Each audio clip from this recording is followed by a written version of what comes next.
Olá pessoal, tudo bem? Hoje nós vamos começar a falar sobre vieses cognitivos, que é um assunto bastante interessante porque ele trata exatamente de alguns vícios de raciocínio que nós temos e que afetam o nosso processo decisório, né? Nos levam a tirar conclusões muitas vezes equivocadas, justamente porque, na verdade, o nosso processo de raciocínio ele exige energia, né?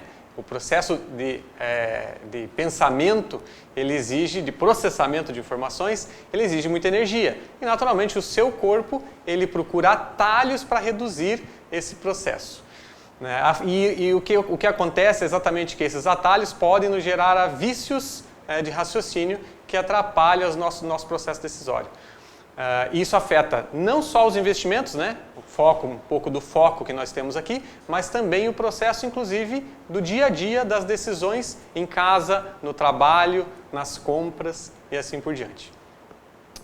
Pessoal, o primeiro que nós vamos falar, então, nós já tratamos no passado, mas nós vamos aprofundar um pouco mais, que é exatamente o viés da ancoragem.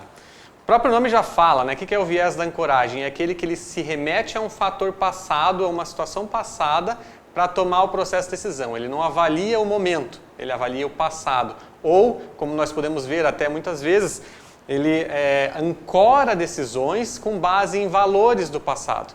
Por exemplo, nos investimentos, eu vou às vezes comprar uma ação da empresa XYWZ, né? E essa ação que historicamente lá chegou a R$40, hoje está em R$20. E eu olho aquela ação e, essa ação é a que eu quero comprar agora porque está em promoção. Mas essa promoção é real? Você não se baseou somente numa informação passada, sem avaliar o que realmente aconteceu? Ela pode estar passando por um processo de cisão. Ela pode ter passado por um split na bolsa, que é o que a gente chama de divisão de ativos, né? Uma ação virou duas e por isso ela estaria em 20 agora. Então é um vício de um processo que te leva a uma conclusão errada sobre o negócio, né?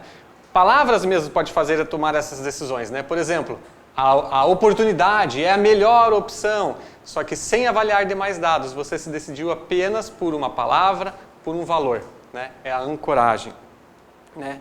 Isso também vale para a própria manutenção de posições em ativos, por exemplo.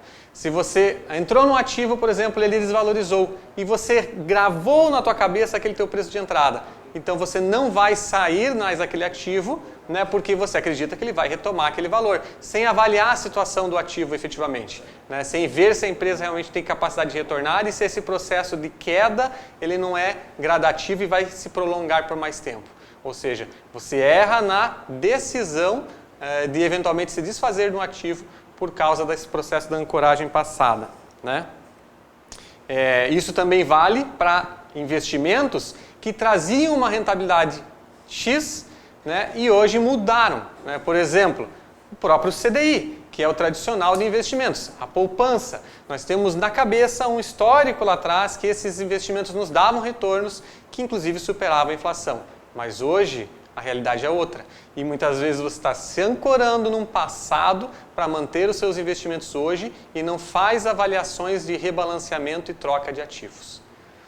Beleza, pessoal? Essas são algumas atenções que nós temos que ter com o viés cognitivo da ancoragem. Vamos falar sobre um outro viés cognitivo, que é o viés cognitivo da confirmação. Então, o viés cognitivo da confirmação, o próprio nome já diz, você tenta apenas confirmar crenças nos fatos, né? Você não faz a avaliação dos fatos como um todo. Nós temos até aqui um quadro onde a gente tem um círculo que define os fatos e um círculo que define as crenças. E você vai sobrevalorizar apenas aqueles fatos que casam nas suas crenças. E não observa o demais que ficou tudo para fora, fica subvalorizado, né? E às vezes você, nas suas crenças, dá valor também que, na verdade, ela não está fora de uma lógica, né? Você, ou seja, valorizar as crenças em detrimento dos fatos. Você tem que fazer a avaliação, né? E às vezes mudar as crenças, adaptar os fatos aos fatos, né? Ok? Onde você pode ter esse viés, por exemplo, da confirmação afetando os seus investimentos? Quando você, por exemplo, acreditando que uma determinada empresa, ela tem uma expectativa futura com base em passado, com base na sua crença pessoal, né, porque você gosta daquele ativo, etc., e você não observa o que efetivamente está acontecendo na indústria. Né? E ela cai, você às vezes coloca mais um pouco acreditando que ela vai subir, ela cai, você coloca mais um pouco acreditando que ela vai subir. É a tua crença te levando a um erro quando você ignora os fatos do mercado. Então, é preciso sempre estar estudando, buscando informação e avaliando aqueles fatos. Você nunca pode ignorar fatos. Fatos precisam ser avaliados. Os fatos nem sempre vão representar o futuro, mas os fatos eles podem estar te desenhando um cenário que vai se concretizar ali na frente. Né? Então, não pode ser ignorados, tem que ser valorizados também. Okay?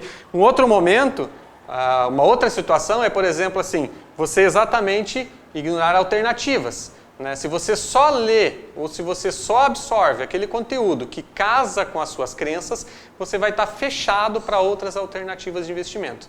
E aí eu volto exatamente para aquela situação do primeiro caso que eu comentei, que é o investimento conservador em poupança e CDI. Sendo que em investimentos conservadores você pode ter alternativas em ativos pré-fixados e ativos de inflação. Né? Todo esse processo de confirmação, ele afeta, por exemplo, os casos de informações que são neutras, que elas não tendem nem para um lado nem para outro. Você acaba viciando aquela interpretação exatamente por suas crenças. Isso aí acontece no mundo financeiro e acontece também até mesmo no mundo científico. Muitas vezes algumas pesquisas são desenvolvidas que chegam a conclusões erradas porque esses dados neutros eles são distorcidos para o lado da crença. Né? Então a gente tem que trabalhar com fatos, não podemos esquecer de trabalhar com os fatos, né? E fazer essa interlocução de um total, né? Sem ignorar dados. Né? E o próprio processo então de confirmação faz com que às vezes você recebeu alguns dados e você vai travar o processo de coleta, né? E ignora os outros fatos que estão aparecendo no mercado. Bom, pessoal, esse assunto ele ainda tem muito a ser dito e para não me prolongar hoje, vamos ter mais um pouquinho amanhã sobre vieses cognitivos. Aqui é Juan Sabe, planejador financeiro, e até a próxima.